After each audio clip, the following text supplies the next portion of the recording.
What is up, you lovely, lovely people of the world? My name is Laura Pitaro, and I completely forgot how to do these vlogs. It's been like 2 weeks. Completely gone. All the knowledge. What do I say? What do I do? Help me. Help me. I can't do it. Help me, Jerry. Help me. Fuck it. Let's go.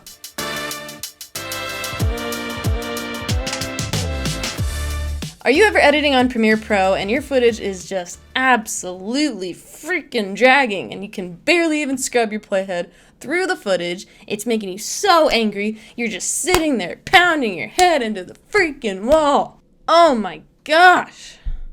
Oh my gosh. Today. Fucking today. Do you know what today means, Premiere Pro? Do you know what today means? It's gonna learn today, baby. Well, in case you don't have a spare crowbar handy to teach your computer a lesson that it desperately needs to learn, try out these tips instead. Alright friends, here we are in Premiere Pro, and the very first thing that I always try when my footage is being slow and driving me absolutely crazy is I take a crowbar to my computer, go up to Premiere Pro, and Preferences, and go down to Media Cache. So Premiere Pro builds these media cache files when it comes to our footage, and these files tend to build up and increase in size, which can bog down our machine and Premiere Pro, and every single project that you work on is going to have media cache files that it renders for that footage. So when you're done working on a project, you want to delete those cache files, right? Because you don't need them. So go to delete right here, and you can do delete unused media cache files. You can also do delete all media cache files from the system, but if you do that, then once you open up your project, it's gonna have to rebuild all those cache files. So I would suggest saying just delete unused media cache files, because it's going to delete all the media cache files that aren't being used in that particular project at that time. But also on the flip side of this, if you're switching between like a huge project and a small project, and you're in the small project and you delete all the unused media cache files, when you go back to that big project, they're all going to be deleted and going to have to be rebuilt. But if you're in a time pinch and you need to get that small project done, it's kind of worth it to just delete all the media cache files, because then you could just rebuild them when you have the time. And yes, it may take a long time, but hey, that's the price you gotta pay for being awesome, right?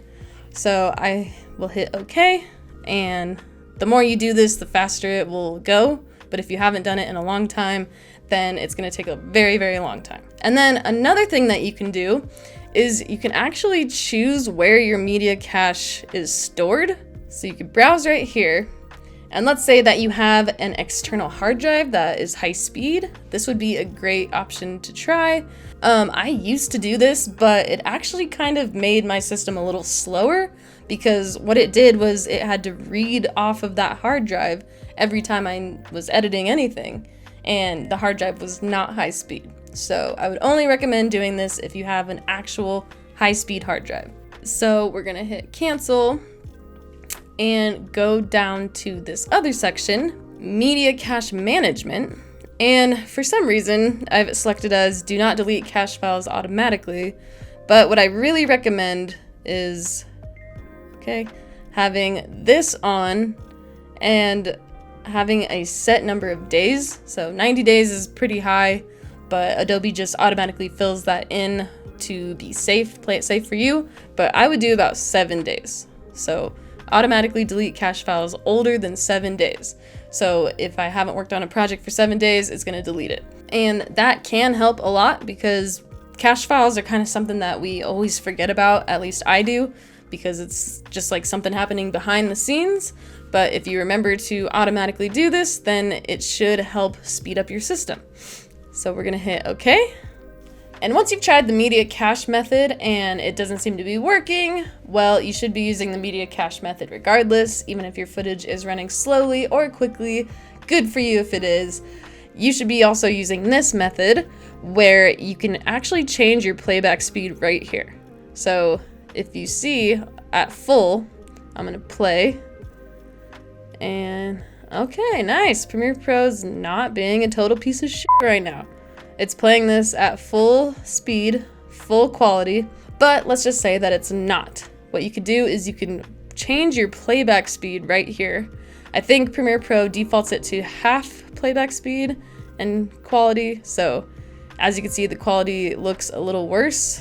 And then as you keep going down, the quality should get a little bit worse, but that's because it's not rendering it at its full maximum capacity, which is good. That's what you want. It doesn't mean that when you export it, it's gonna look like that by any means. It's just for editing. So then also 1/8 playback speed. Okay, now you can kind of see the quality is a little bit worse. And that's just because Premiere Pro is intentionally doing that to make the footage run super fast. But if you're color correcting or doing any type of finalization of your video, do not have it on a half or eighth or quarter playback speed. You need to have it in full if you're going to be doing any type of color correction. And another method that you can try is the global effects mute button. So let me just get this media in here.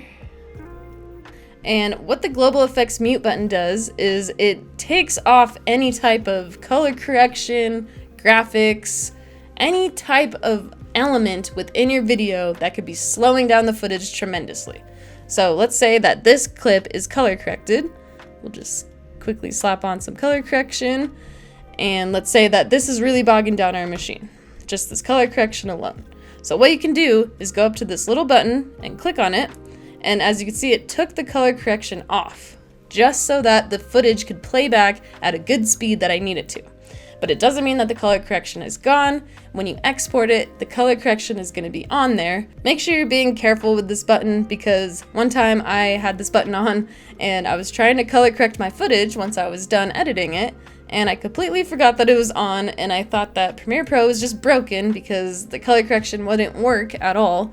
And as you can see, if you try to make any adjustments to the color correction, it's not going to show it because this button has been turned on. So just be wary of that. And if you don't have this button, you can go to this plus sign right here. It'll be in your button editor area, and you just drag and drop it into your toolbar. Perfect. Another method that you can quickly try for Mac users only is clearing your PRAM and your NVRAM. Your PRAM and your NVRAM hold small bits of information on your computer so that the computer can access them quickly, like display settings, audio settings, time zone, date, all that kind of stuff. And all of this can bog down your system if you don't clear it very often. So the way that you do this, and I can't really show you because it will turn off my computer, but you need to turn off your computer completely, and then once it's off, just push the on button and hold Command Option PR. And hold that, keep holding that until your computer completely restarts. Just like clearing your media cache, this is something that you should be doing every once in a while just for healthy PC maintenance, but it's a great method to start with. And my very last tip for you guys is something that I touched on in my last video, is using proxies. Proxies are so important. You need to be using them if you're using very large files, a lot of files, or if your computer is just slow as you absolutely 100% need to be using proxies. I'm going to link the video down below of the video that I made about it and the video that I plug in my other video about it so that you guys know exactly how to make them, what they are, and what to do with them. But if you don't want to watch my last awesome tutorial and you don't want to make your own proxies that cut like butter, then don't worry, you can just use what Premiere Pro has in store for you. I will show you right now. Go up to your footage, right click, go down to Proxy, and create proxy. And it's going to pull up this menu. This is the proxy that I use, and the video is linked below if you want to build this proxy out. But if you don't want to use that, just use what Premiere Pro already filled out for you. It should be just fine. You really can't go wrong here. Hit OK, and it will bring up Media Encoder.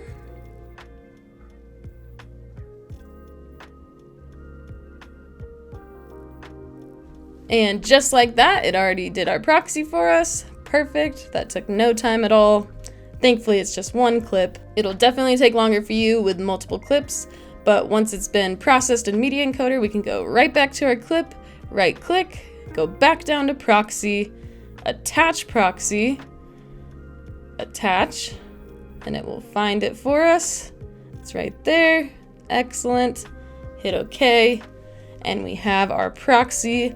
And make sure that this toggle proxy button is turned on. If you don't have it, go back to the plus sign, drag it from this button editor down to the toolbar, just like that, and you're good to go. And if absolutely none of these methods worked for you, then I would recommend the crowbar. Here you go, if you need it. Well, friends, I hope you liked this tutorial, and I truly hope that I was able to help you out in some way. There's no freaking way that one of these methods did not work for you, and if it didn't, then I have no idea what to tell you, and I am sorry. Truly. Comment down below. We can complain about it together. Let me know. Please remember to like, subscribe, comment, and ring that little bell. Ding! I love you guys so much. You guys are amazing. Have a great day. And you look great, by the way. Whatever you're doing, keep it up.